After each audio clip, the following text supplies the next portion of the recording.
예, 오동원 공수처장님. 네.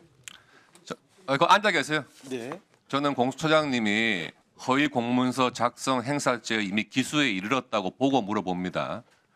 다른 의원님들 질문처럼 그렇게 주저리 길게 말씀하실 필요 없고 제가 지금 여러 가지 질문을 할 거니까 단답형으로 간단하게 대답해 주세요. 12월 6일에 윤석열 대통령을 피해자로 명기해서 청구한 압수수색 영장과 또 대통령 및 국무위원 다수에 대한 통신영장 서울중앙지법에 청구했다가 다음 날인 12월 7일에 모두 기각된 사실이 있죠. 네. 12월 6일 날 청구된 영장 아니, 피의자는 윤석열. 예 아니요라만 대답하세요. 기각된 적 있죠? 네. 그래서 압수수색 영장의 대상 장소하고 대상 물건이 뭐였습니까? 그 당시에 윤석열 대통령 또는 대통령실이나 그다음 대통령 관저는 전혀 포함되어 있지 않았고 지금 박안수 그다음 아니 대상 장소하고 물건 말씀하시라니까. 그다음 그 국회 그다음에 선관위 이런 부분에 대해서 압수수색을 한 것으로 예, 알고 그 있습니다. 12월 8일에도 윤석열 대통령에 대한 압수수색 영장과 통신영장 서울중앙지법에 청구했다가 또 기각된 사실이 있죠. 그때도 마찬가지로 피의자로 윤석열 대통령이 피의자들 중에 한 사람으로 들어가 있는 것은 맞지만 피의자 윤석열 기각됐죠. 대통령을 압수수색 대상으로 또 대통령 관저나 대통령실을 압수수색 대상으로 하지는 않았습니다. 그러면 12월 6일 날 청구했던 영장과 12월 8일 날 청구했던 영장의 압수수색 대상 장소와 대상 물건이 동일했습니까? 지금 뭐 꼭 동일하지는 않을 걸로 보이는데 어쨌든 지금 대통령 동일합니까 안 합니까? 지금 그 피의자가 조금 추가되고 했기 때문에 똑같지는 그러면 않습니다. 12월 6일 날 기각된 영장에 대해서 12월 8일 날 청구한 영장이 재청구한 영장은 아니고 완전히 별개의 영장입니까? 12월 8일 날 청구된 영장은 여인형 피의자가 포함되어 있고 그렇습니다. 그래서 여러 가지 재청구가 아니라 별도로 별개입니까? 청구된 영장입니다. 예. 그 공수처에서 스스로 밝힌 압수수색과 통신영장의 기각 사유를 보면요. 제가 읽어볼게요. 맞는지 아닌지 확인해 주세요. 동일 또는 유사한 내용의 영장이 중복 청구되고 있으므로 각 수사기관 간 협의를 거쳐 중복되지 않도록 조정해 청구해달라는 취지하고 경찰과의 공조수사본부에서 향후 수사 조율 여부를 밝혀 다시 영장 청구를 할 것이 기대되는 점 등에 비춰 현 단계에서 기각한다. 이런 내용이 기각 사유였죠. 네, 그 두 번의 맞습니까? 아닙니까? 아니 지금 기각 사유가 이게 맞습니까? 아닙니까? 맞습니다. 예, 네. 물어보겠습니다. 근데 이때 기각했을 때가 그 12월 6일, 8일 이럴 때니까요. 12월 10일 날 10일쯤에 이제 경찰과 공수처가 공조수사본부를 가동해가지고 수사를 하기 전 단계였어요. 전 단계에서 이렇게 기각 사유를 서울중앙지방법원에서 밝힌 겁니다. 그런데 그 두 번째 사유를 보면은요.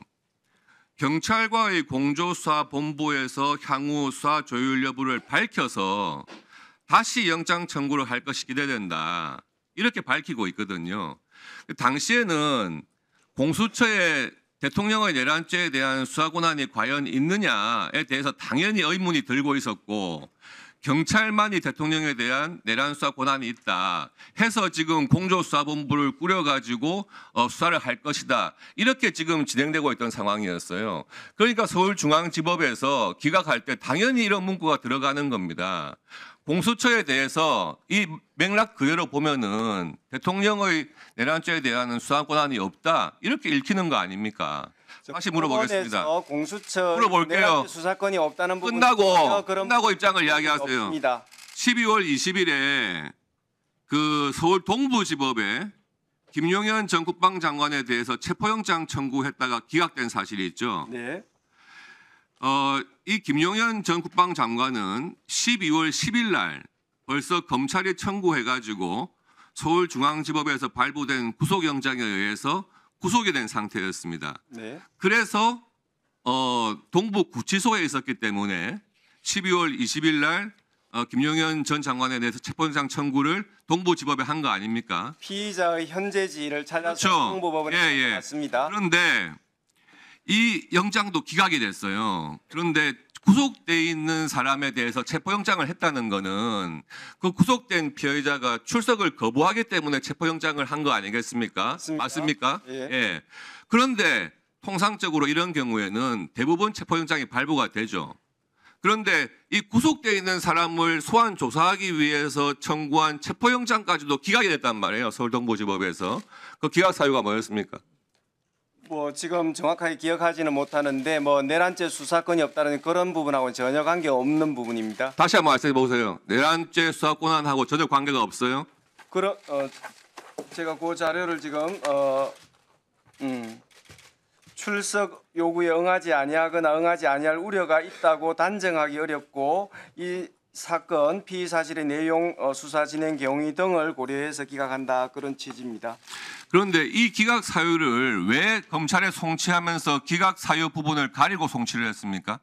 뭐 저희들은 뭐 가리고 뭐 그런 적은 없습니다. 뭐 그런 부분 뭐 복사하면서 그런 행위가 있는지는 모르겠지만 기록을 지금 송부하면서 특정 부분을 가린 적은 전혀 없는 걸로 알고 있습니다. 12월 6일과 8일에 압수수색 영장과 통신영장 청구했다가 기각된 그 영장에 대해서 서부지법에 체포영장과 수색영장 청구할 때 기록에 다 첨부를 했습니까? 당연합니다. 저희들이 여러 가지 답변을 통해서 그런 부분 충분히 말씀드렸는데 계속 의혹을 제기하시는데 그런 부분 다 포함해가지고 영장 청구한 거 맞습니다.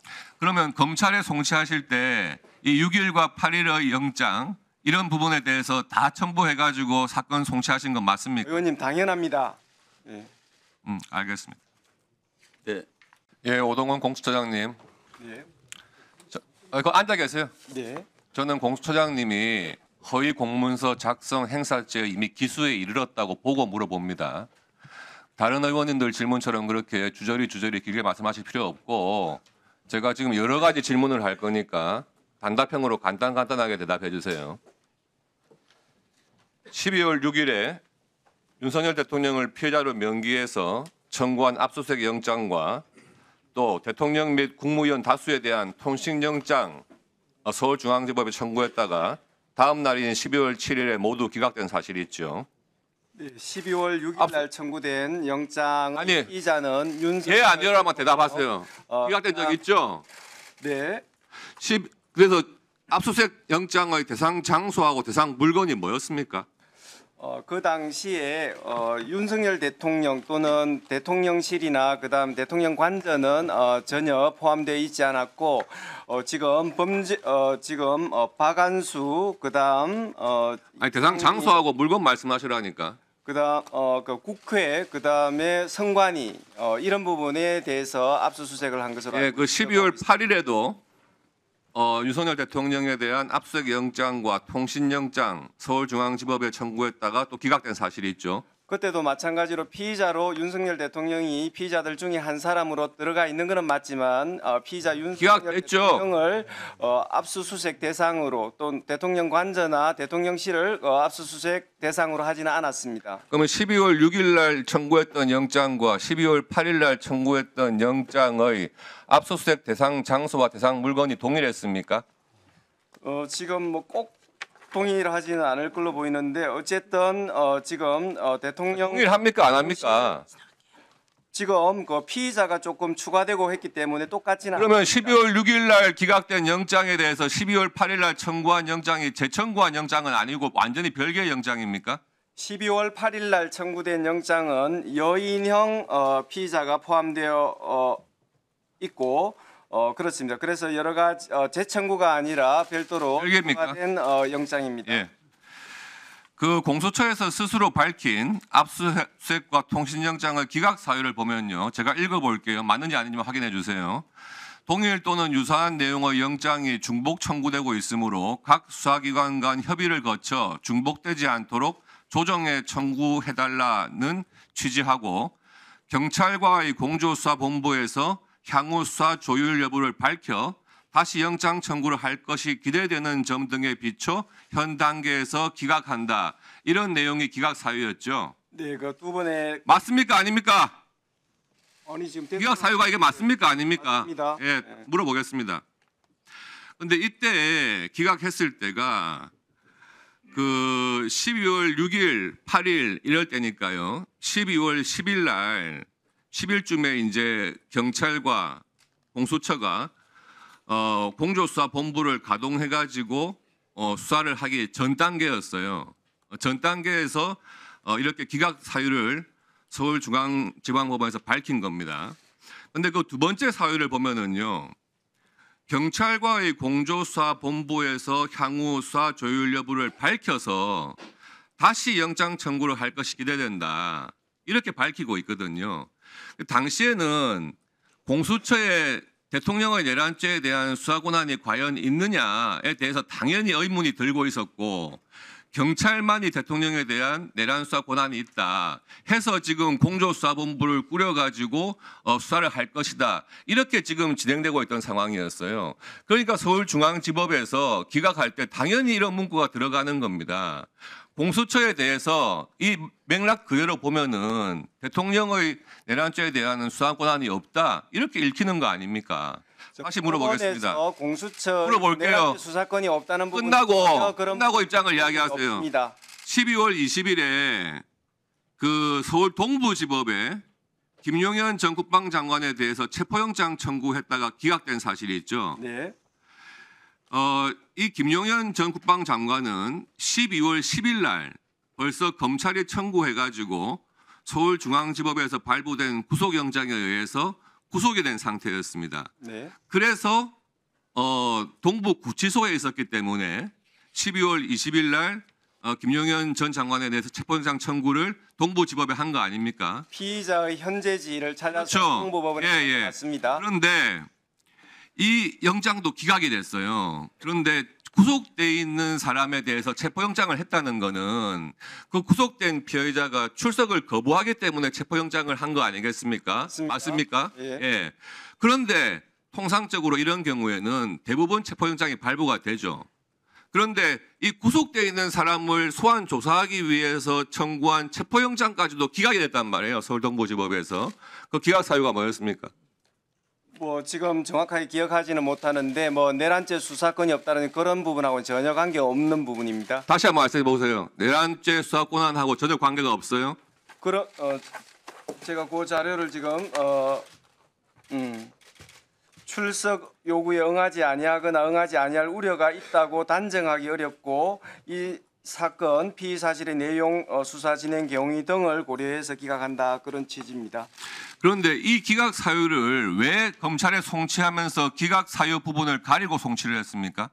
뭐 저희들은 뭐 가리고 뭐 그런 적은 없습니다. 뭐 그런 부분 뭐 복사하면서 그런 행위가 있는지는 모르겠지만 기록을 지금 송부하면서 특정 부분을 가린 적은 전혀 없는 걸로 알고 있습니다. 12월 6일과 8일에 압수수색 영장과 통신영장 청구했다가 기각된 그 영장에 대해서 서부지법에 체포영장과 수색영장 청구할 때 기록에 다 첨부를 했습니까? 당연합니다. 저희들이 여러 가지 답변을 통해서 그런 부분 충분히 말씀드렸는데 계속 의혹을 제기하시는데 그런 부분 다 포함해가지고 영장 청구한 거 맞습니다. 그러면 검찰에 송치하실 때 이 6일과 8일의 영장 이런 부분에 대해서 다 첨부해가지고 사건 송치하신 건 맞습니까? 의원님 당연합니다. 예. 알겠습니다. 네.